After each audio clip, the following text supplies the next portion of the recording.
मुनासबत से और अपने जलों में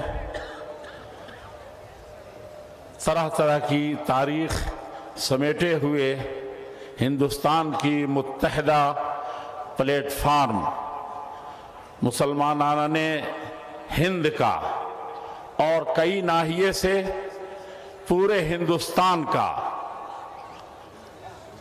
आज किसी मकसद के तहत यहाँ हाजिर है और बड़े मकसद के तहत हाजिर है।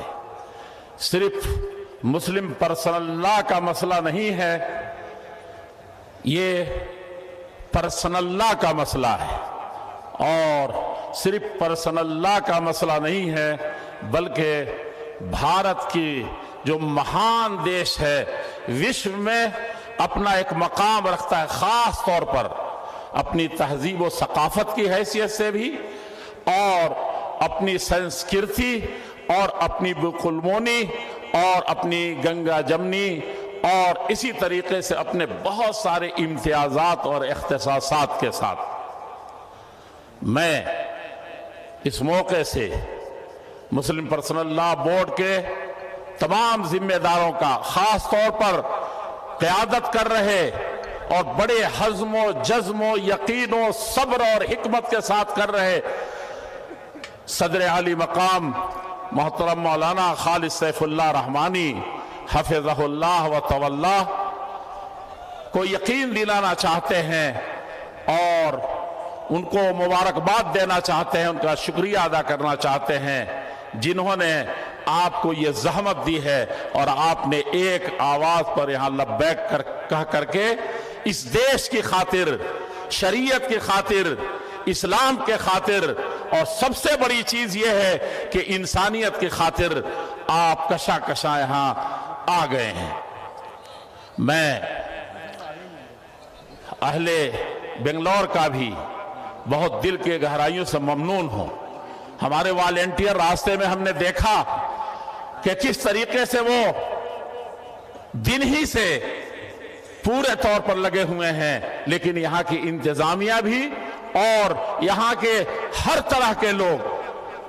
मैं आज बहुत सख्त बीमार पड़ गया, अचानक गया, मुझे तो कोई मुसलमान डॉक्टर नहीं मिला था, नर्स नहीं मिली थी।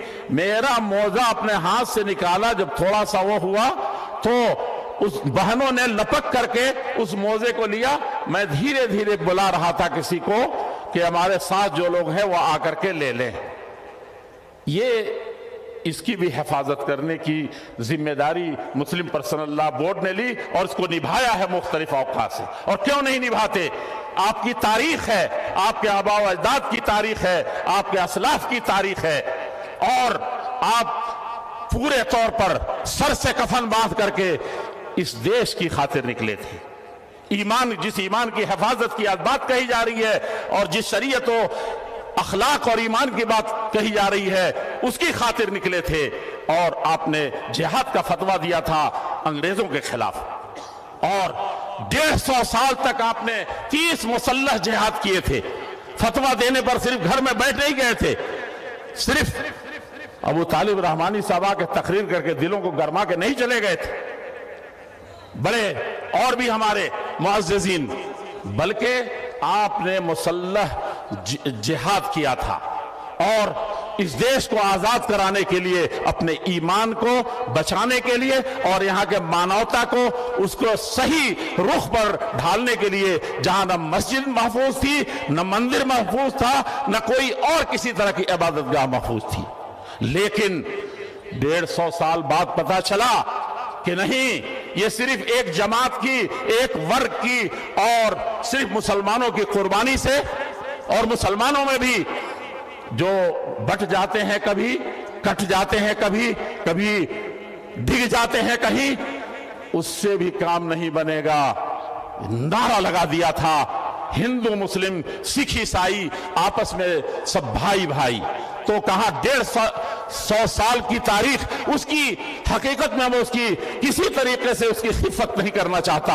अगर आपको दिल में कहीं से वसवसा पैदा हो तो मैं कहना चाहता हूं कि उसी तारीख की तरफ इशारा करके नहीं, बबांगे दोहल कहा था पंडित जवाहरलाल नेहरू ने, जिसे अली मियां नदवी दुनिया की एक बड़ी शख्सियत ने अपनी किताब में लिखा था, लवज़ाना तज़हियात अहलिल हिंद कुल्लिहिम फी किफ़्फ़त मीज़ान व तज़हियात अहले सादिक़फूर फी किफ़्फ़त मीज़ान उख़रा लरजहत किफ़्फ़त अहले सादिक़फूर। सारे हिंदुस्तानियों मुत्तहिदा हिंदुस्तान की, उसमें जावा समात्रा भी था, ये लंका भी किसी न किसी हैसियत से आता था, और ये पूरा खित्ता जो मुत्तहिद अखंड भारत कहलाता था। और हमने तो जो सेंटर बनाया था वो सरहद पर बनाया था, वो अफगानिस्तान पर। इस वक्त अखंड भारत किसी को सूझ रही है, हम उसकी तारीख जानते हैं, हमने उसकी हिफाजत की थी और उसी तरीके से इस देश को देने की कोशिश की थी। लेकिन हाँ, कभी आप हिंदू मुस्लिम बढ़ जा रहे हैं, कभी सिख ईसाई बढ़ जा रहे हैं, कभी मुस्लिम बढ़ जा रहे हैं, कभी हिंदू वर्गों में बढ़ जा रहे हैं। ये जीने के लक्षण हरगिज नहीं है। मैं कह ये रहा था कि जब ये नारा महसूस किया कि सिर्फ कुर्बानियों के देने से और किसी एक के फिदायाना किरदार की वजह से हम नहीं आजाद हो सकते, तो उस वक्त जब ये नारा लगा था तो चंद ही दिनों के बाद आजादी आ गई थी। लेकिन उस वक्त भी सफों में घुस गए थे लोग और तरह तरह के नारे लगे थे, और उन नारों को भी पूरे तौर पर हमने दबा दिया था, उसको बिल्कुल बैठा दिया था और कहा कि ये तफरीक नहीं चलेगी, ऐसा नहीं चलेगा। यही कुतुब मीनार की ऊंचाइयों पर कहा था मौलाना अबुल कलाम आजाद ने इशारा करके कि कुतुब मीनार के इस बुलंदियों पर आकर के आसमान से कोई फरिश्ता तड़प करके उतर आए और कहे कि इसी लम्हे तुमको देश की आजादी का परवाना मिल जाएगा। जो तुमको ललचाना और दिखाना चाहता है, एक को लड़ा, दोनों को लड़ा करके किसी एक को आगे बढ़ाना चाहता है, दोनों के साथ धोखा करना चाहता है, तो मैं इस तरह कभी भी राजी नहीं हो सकता। ये मैं कोई तकरीर नहीं कर रहा हूं, हालात के रुख को नहीं बल्कि उसके अंजाम की तरफ, जिस तेजी से हलाकत की तरफ बढ़ रहे हैं हम, हमारा मुल्क बढ़ रहा है और हमारी संस्कृति खराब हो रही है, और खूनों में जो एक ही रग हमारे ईमान और अकीदे के मुताबिक दौड़ रहा है। सिर्फ पर्सनल लॉ का मसला नहीं है, हमको ईमान की सबसे बड़ी खबर लेनी है, अकीदे की सबसे बड़ी खबर लेनी है, और खलक़कुम मिन नफ्सिन वाहिदा, इसको पढ़ना है। मौलाना अबुल कलाम आजाद जो वक्त का इस्कंदर आजम था, अगरचे वो अपने पुरखों को इस्कंदर आजम कहता था, उसने कहा कि इस तरह आकर के और यकीन दिला दे फरिश्ता भी कि आजादी का परवाना तुमको मिलने वाला है, लेकिन हिंदू मुस्लिम की तफरीक हो जाएगी, इस बुनियाद पर देंगे। तो कहा कि मुझे ये नहीं चाहिए, मैं इस तरह की तफरीक को नहीं बर्दाश्त कर सकता। और कैबिनेट प्लान में जाने से पहले गांधी जी से सबसे पहले उन्होंने ये इकरार करा लिया था, ये साफ साफ कहा था कि मुझे लगता है कि आज की बैठक में किसी तरह से कुछ हो ना जाए। बड़े मुहिम को सर करने जा रहे थे, लेकिन पंडित जी ने, गांधी जी ने कहा था कि हमारी लाश से गुजर करके इस देश का बंटवारा होगा या हिंदू मुस्लिम के नाम पर किसी तरह का नारा होगा। तो उस यकीन दहानी के बाद गए थे, लेकिन शाम को ये बूढ़ा अज़्म जवान का कभी भी उसकी जिंदगी पर पलमुद्रगी नहीं देखी गई। कांग्रेस की, कांग्रेस नहीं कहिए हिंदुस्तानियों की, कांग्रेस कहने से इस वक्त बड़ा कंफ्यूज हो रहा है। उस वक्त हिंदुस्तानियों की नुमाइंदगी करने वाली जो कांग्रेस थी, उसमें वो पूरे तौर पर इंसान कठिन हालात में उसकी सदारत कबूल की थी। कठिन हालात में वही सदारत का बोझ उठाते थे और जेलों में किस तरीके से जाते थे। उस वक्त भी उसके चेहरे पर कभी पजमुर्दगी नहीं हुई। आप ईमान के रखवाले बने हैं, मुस्लिम पर्सनल लॉ के दीवाने बने हैं। आप पूछिए किस तरीके से उसकी वैसी वफादार बीवियां आज नहीं मिल सकती, और तलाक के और निकाह के जो हजार मसले खड़े हो रहे हैं, ये जवानों अपने असलाफ से सीखने की जरूरत है। कुरान और हदीस तो है ही, और उस पर मरना है, उस पर जीना है, लेकिन उस पर अमल करने का। अबुल कलाम आजाद तो देखो कि इस देश की खातिर वो परवाना मिला हुआ कि जेल से इयादत कर सकते हैं, ये नहीं किया था। यही पैगाम हमारे उलमा दे रहे थे आपको। यहाँ सफों में किसी तरीके से कजी नहीं है इंशाअल्लाह, यहाँ किसी तरीके से दिलों में कोई रैब व शक और तसल्जुल नहीं है। यहाँ सपात कदमी है और पूरे जोश के साथ है, पूरे होश और हिकमत के साथ है। उसको दिलों में उतारने की जरूरत है। वो मौलाना आजाद उस दिन, जिस दिन बंटवारे पर गांधी जी ने और सबों ने साथ कर दिया, शाम को भूखा प्यासा ये बूढ़ा दिन भर में टक्कर लेता हुआ अंग्रेजों के आंखों में आंखें डाल करके, और नोके पलट बकौल जो पंडित जवाहरलाल नेहरू, जो खुद एक बड़ा दिमाग था, کہا کہ وہ جہاں نقطہ رکھ دیتے تھے کہ یہ جملہ اس طریقے سے نہیں، یہ ٹون اس طرح سے نہیں، کسی کی مجال نہیں ہوتی تھی، سب کہتے تھے کہ یہی دل کی بات ہے۔ اس دن وہ سیدھے گاندھی جی کے پاس گیا، اس دن سب سے زیادہ مرجھایا ہوا، سب سے زیادہ بجھا ہوا، اور سب سے زیادہ لگتا تھا کہ اس کے سینے کو اس بھارت کے دھرتی کو نہیں بانٹا گیا ہے، اس کے سینے کو شک کر دیا گیا۔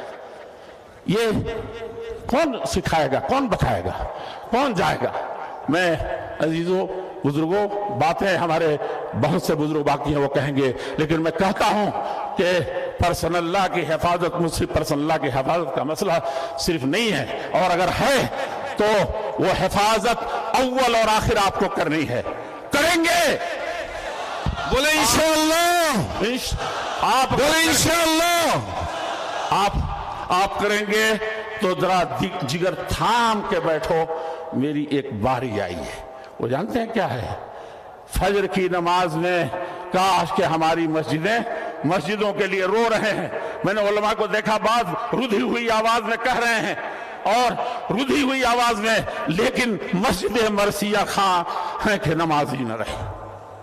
لوگوں، یہ طلاق کے فتنے جو آئے، میں 6 سال تک دارالفتہ میں بھی رہا ہوں، جامعہ سلفیہ میں، اور اس کے بعد بھی فتوے کمیٹی سے خصوصی تعلق ہے، میں جانتا ہوں کہ کس طریقے کے فتوے آتے ہیں۔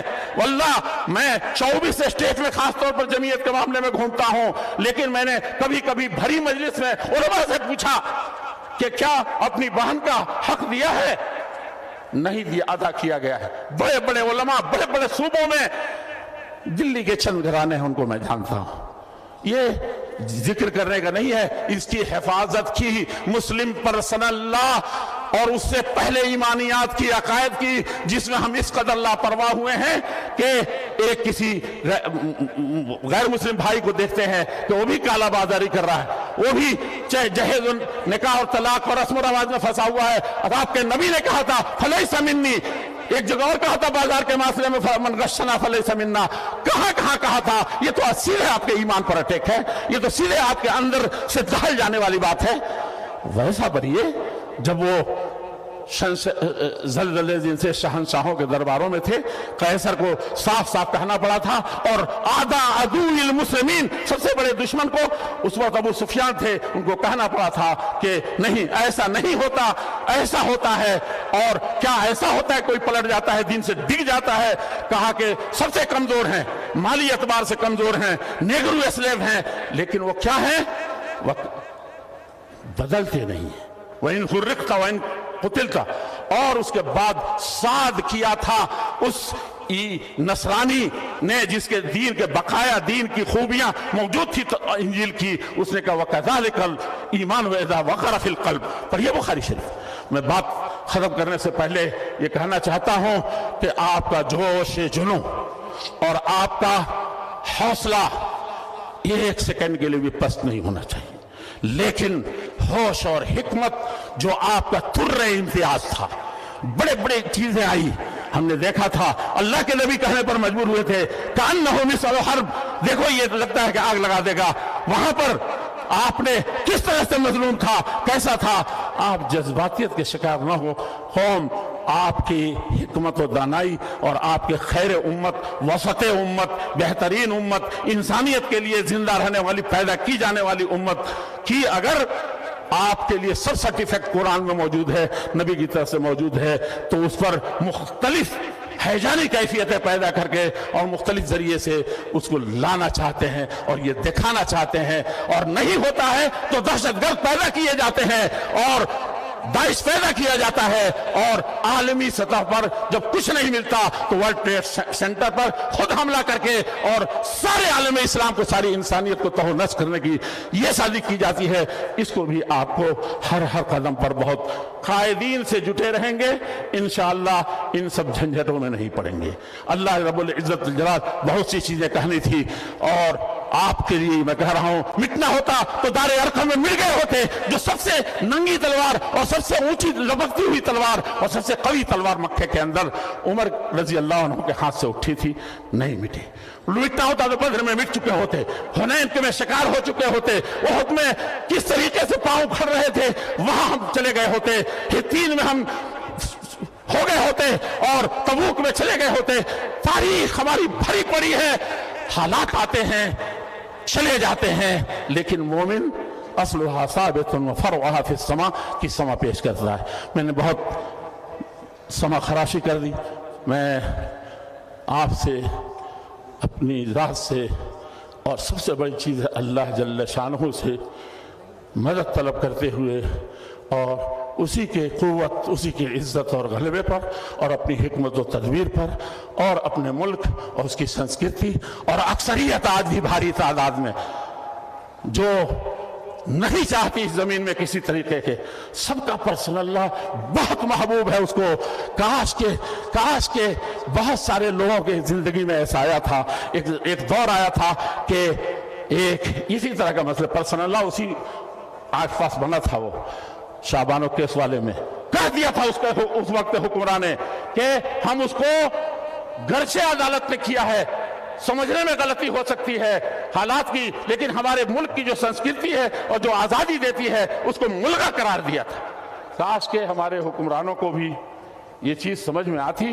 اور سب سے بڑا فلسفہ انسانیت، جو کرسی مل جائے تو ادنا کھوٹ بھی حکومتوں کو برباد کر دیتی ہے، گھروں کو برباد کر دیتی ہے.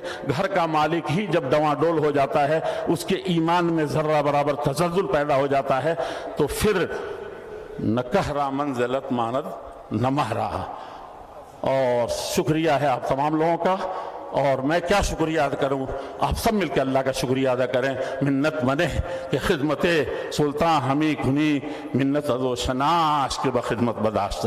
والسلام علیکم ورحمۃ اللہ وبرکاتہ.